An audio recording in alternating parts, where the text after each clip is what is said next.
하나님 아버지, 오늘 구역 예배입니다. 오늘도 말씀을 통하여 우리가 새롭게 변화되는 시간이 되게 하시고 진리를 깨달으면서 우리의 신앙이 성숙되게 하옵소서. 예수님 이름으로 기도합니다. 아멘. 네, 오늘은 사도행전 3장 1절로 10절입니다. 제가 읽겠습니다. 사도행전 3장 1절로 10절. 제9시기도 시간에 베드로와 요한이 성전에 올라갈새 나면서 못 걷게 된 이를 사람들이 메고 오니 이는 성전에 들어가는 사람에게 구걸하기 위하여 날마다 미문이라는 성전 문에 두는 자라. 그가 베드로 요한이 성전에 들어가려 함을 보고 구걸하거늘 베드로가 요한과 더불어 주목하이르되 우리를 보라 하니 그가 그들에게 무엇을 얻을까 하여 바라보거늘 베드로가 이르되 은과 금은 내게 없거니와 내게 있는 것으로 내게 주노니 나사렛 예수의 이름으로 일어나 걸어라 하고 오른손을 잡아 일으키니 발과 발목이 곧 힘을 얻고 뛰어서서 걸으며 그들과 함께 성전으로 들어가면서 걷기도 하고 뛰기도 하며 하나님 찬송하니 모든 백성이 걷는 것과 하나님을 찬송함을 보고 그가 본래 성전 미문에 앉아 구걸하던 사람인 줄 알고 그에게 일어난 일로 인하여 심히 놀랍게 여기며 놀라니라. 아멘. 네, 성도 여러분, 오늘 구역 예배입니다. 주제는 능력으로 전파되는 하나님 나라. 킹덤 오브 갓, 킹덤 오브 바실레이아, 하나님의 나라. 예수님 하나님 나라 운동하러 오셨죠. 자, 베드로와 요한이 성전 근처에 걷질 못하고 구걸하는 한 40살쯤 되는 남자를 오늘 치유했어요. 이 사람은 장애자였고요, 질병이었고요, 그리고 자유를 잃은 사람이었죠. 직업의 자유, 그리고 여행의 자유, 그리고 관계의 자유, 사람들과 어울러 사는 데서 소외된 사람이었죠. 이런 사람에게 정상적인 사람으로 만들어 자유를 얻게 하고, 그리고 잃어버린 행복을 찾게 하고, 그리고 사람으로서 누려야 하는 그 행복을 다 누리지 못한 결핍을 이제 하나님이 치유함으로 해결하여서 온전한 사람, 전인 구원의 인간이 되게 했다. 놀라운 일이죠. 이게 복음의 능력입니다. 자, 구걸하는 사람은 성전 앞에서 구걸했지만 그 두 제자 베드로와 요한은 그의 구걸한 얼마의 돈을 채워주지 아니하고 그의 두 다리를 쓸 수 있도록 만들어졌어요. 놀랍죠? 우리는 하나님께 작은 문제를 해결하려고 기도하는데 하나님은 작은 문제보다는 우리 근본적인 문제를 해결하시는 하나님이다 하는 걸 알 수가 있죠.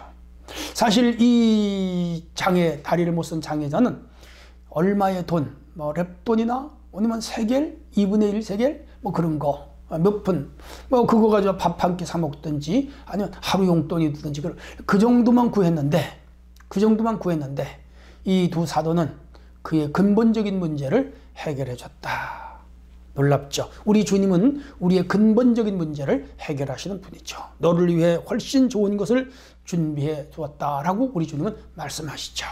우리가 작은 걸 구했는데 큰 것을 주시고, 적은 걸 구했는데 많은 것을 주시고, 시시한 걸 구했는데 아주 감당할 수 없을 정도로 큰 걸 주시고, 지엽적인 것을 구했는데 온전한 것을 주시는 분이 누구냐? 우리 하나님.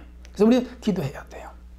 두 번째, 예수 그리스도의 이름으로 고대 사회나 오늘이나 나면서부터 걷지 못하는 사람은 참 어려워요. 의사도 고치요. 우리나라 소아마비가 지금도 있는지 모르겠습니다만은 저희들 어릴 때는 참 많았습니다. 학교를 다니면 몇 명씩은 있었어요. 목발을 의지하거나 혹은 지팡이를 짚고 다닐 수밖에 없고, 사람의 도움을 받지 않고는 계단을 오르거나 내리지 못할 수밖에 없는 사람들이 있었습니다. 자, 그런데 우리 주님은 오늘 이 베드로 요한의 외침을 통하여 그의 사용하지 못하던 다리를 사용하도록 고쳐주죠. 왜 그렇죠? 우리 하나님, 우리 주님은 만군의 여호와, 창조주 여호와 하나님이기 때문에 그렇습니다. 질병이나 혹은 사고, 그리고 우리 인생의 근본적인 죄 때문에 우리는 병도 걸리고 장애도 오고 갖가지 신체적인 고통을 느낄 수밖에 없어요. 그런데 창조주 하나님은 완전히 고쳐주시는 하나님. 사실 베드로와 요한이 고친 건 아니에요. 나사렛 예수의 이름이 그를 낫게 하신 것이죠. 그리고 하나님께 영광 돌려드린 거죠. 오늘 우리도 마찬가지입니다. 예수 그리스도의 이름으로 이런 기적과 능력은 지금도 여전히 역사합니다. 그러므로 우리 전능자 하나님, 창조주 하나님의 이름을 믿고, 그리고 죄의 권세를 이기고 죽었다가 살면 부활하신 예수 그리스도의 이름은 오늘도 병을 치유하고 장애를 고치며 문제를 해결하는 능력자임을 굳게 믿고 이분 앞에 나와 기적을 체험하는 성도가 됐으면 좋겠습니다. 세 번째, 예수님 권위를 전파했습니다. 성도는 예수님의 권위를 인정하고 전파해야 되죠. 이렇게 해서 이 장애인이 두 다리가 쫙 펼쳤어요. 걷기도 하고 뛰기도 하며 하나님께 영광을 돌리니까 그날 그 기도하러 가던 많은 사람들, 성전 안에 있던 많은 사람들, 왜냐면 성전에 기도하러 드나들던 유대교인들은 이 사람을 늘 봐왔거든요. 그 사람이 일어났대. 그 사람이 걸었대. 베드로가 나사렛 예수 이름으로 일어나 걸어가니까 벌쩍벌쩍 뛰면서 지금 저기 다니고 있잖아. 저 사람 좀 봐. 저 사람이 그 사람이야. 기적이 일어난 것이죠. 이렇게 해서 우리 예수님의 권위, 하나님의 권위가 온 백성들에게 전파되었고 그 공동체는 큰 힘을 얻었으며 지금까지 성전에 한 번도 들어가지 못하고 성전 미문에서 구걸만 한 이 사람은 이제는 성전에 들어가서 공동체와 하나가 되고 하나님 나라를 경험하는 인물이 되었죠. 그러므로 이 사람은 물질을 구했는데 물질보다 더 중요한 예수 그리스도의 은혜가 이들에게 임했죠. 오늘 우리에게도 마찬가지입니다. 우리가 하나님 앞에 물질도 중요해요. 사회적인 지위도 중요하고 사업도 중요하고 직장도 중요하고 결혼도 중요하고 아기 낳는 것도 중요하고 자녀가 잘 다 중요해요. 그런데 그보다 더 중요한 것은 뭐죠? 예수 그리스도 자체라는 거. 우리는 예수 그리스도 그분을 구하는 삶이 되어야 됩니다. 자, 이제 오늘 본문은 여러분 너무 잘 아는 내용이니까 본문이 여기 정도로 하고 말씀 속으로 들어갈게요. 첫 번째, 베드로와 요한이 성전에 올라갈 때 본 사람은 어떤 사람이었나요? 3장 2절. 나면서부터 걷지 못하는 사람. 40살쯤 됐습니다. 이 사람은 4장 22절에 나와요. 한 번도 걸어본 적이 없는 사람. 적어도 10살부터 40살까지 구걸했다면 한 30년 동안 구걸하면서 산 사람, 비참한 사람이죠. 그리스 로마 사람들은 이 병이, 신체적인 병이 소심한 정신력 때문에 온다, 그렇게 생각하는 습성을 가지고 있었고요. 유대인들은 사람에게 장애나 병이 오는 것이 그 조상이 지은 죄 때문에 온다고 그렇게 생각을 했어요. 그래서 요한복음에 보면 9장인가 보면 제자들이 나면서 앞을 못 보는 사람에게 저 사람의 죄입니까? 부모의 죄입니까? 예수님께 그렇게 물어요. 예수님은 그 사람의 죄도 부모의 죄도 아니고 하나님의 영광을 나타내려 한다. 제 3의 답변을 하신 적이 있죠. 자, 어쨌든 간에 유대인들은 이렇게 다리를 절거나 장애를 보면 비웃었어요. 놀렸어요. 죄 때문에 그렇다고. 자, 오늘 우리도 그랬어요. 어릴 때 장애를 가졌거나 신체적 이상이 있으면 놀렸어. 병신 간다, 병신 간다. 그랬습니다. 안 좋은 문화죠. 요즘은 인권에 걸리죠. 우리가 살아가면서 다른 사람의 약점이나 흠이나 장애나 핸디캡을 보고 놀리는 것, 이건 아닌 것 같아요.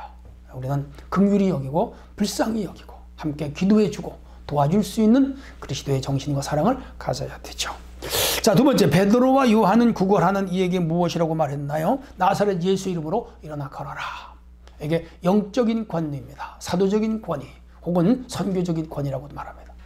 마가복음 16장 17절에 예수님 말씀하십니다. 믿는 자들에게 이런 표적이 있다르니 새 방언을 말할 것이요 귀신을 쫓아낼 것이요 병든 자에게 손으로 쥐어 나을 것이요 뱀을 손으로 집을 것이요 무슨 독을 마실지라도 해를 받지 아니하리라. 지금 베드로 요한을 통하여 그 능력이 나타나는 거죠. 그 능력을 선포한 것이죠.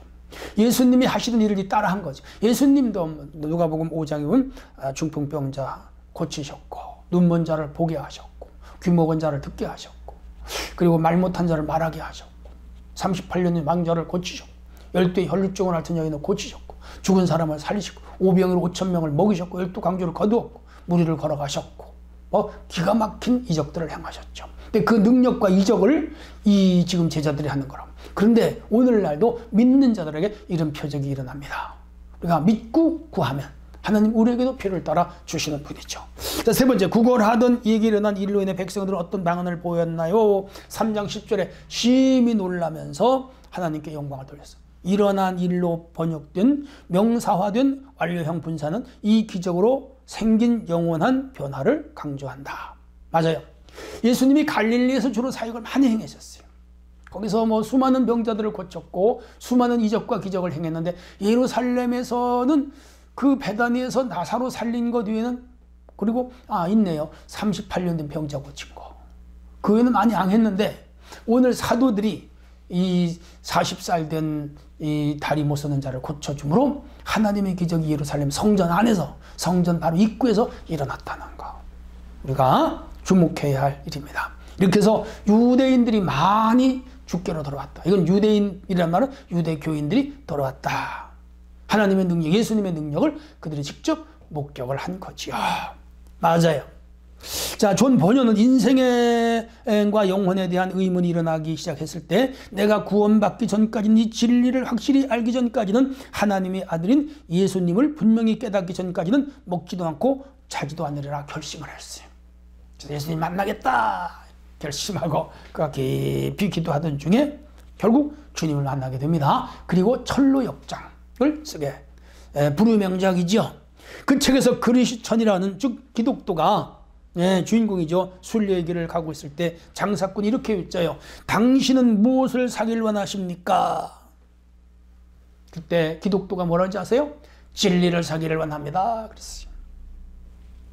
너희가 온 마음으로 나를 구하면 찾을 것이요 나를 만나리라. 예레미야 29장 13절. 성도 여러분, 이 다리 저는 사람은 얼마의 돈을 구했는데 하나님은 돈보다 더 귀한 거, 더 중요한 거, 더 가치 있는 거, 그리고 이 사람에게 꼭 필요한 두 다리를 낳게 하여 일어나 걷고 뛰며 하나님 나라를 경험하고 공동체 안에 일원이 되게 했다는 거 기억하시고, 여러분은 무엇을 구하고 싶습니까? 하나님께 참으로 진리를 구하고 영원한 영생을 구하며 더 나아가서 하나님의 영광을 구하는 성도가 되기를 바랍니다. 하나님 아버지, 오늘 하루도 이 말씀으로 우리의 구역이 든든해지게 하시고 우리의 교회가 든든해지게 하시옵소서. 예수님의 이름으로 기도합니다. 아멘.